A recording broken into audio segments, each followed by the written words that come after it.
Ketua Umum Partai Nasdem Surya Paloh pada Minggu 18 Februari 2024 menemui Presiden Joko Widodo di Istana Kepresidenan Jakarta.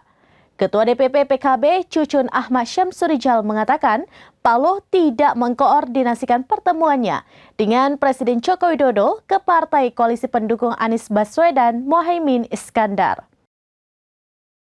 Keterangan tersebut diungkapkan Ketua DPP PKB Cucun Ahmad Syamsurijal. Menurut Cucun, setiap partai politik memiliki hak masing-masing untuk membangun komunikasi politik. Maka dari itu, sesama partai politik tidak boleh mengintervensi. Cucun yang juga merupakan Ketua Fraksi DPR Republik Indonesia itu enggan mengira-ngira apa topik pembicaraan antar Surya dengan Presiden Joko Widodo itu.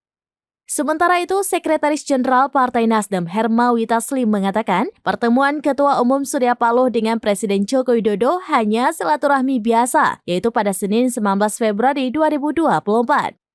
Hermawi tidak menjelaskan alasan mengapa Nasdem tidak berkoordinasi dengan koalisi Amin.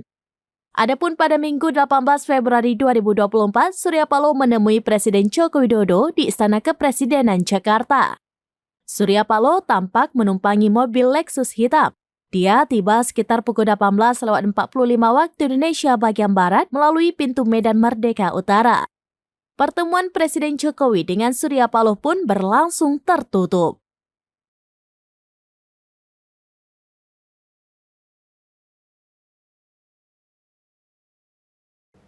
Demikian informasi terkini Syedar Alun, saksikan terus beragam informasi lainnya.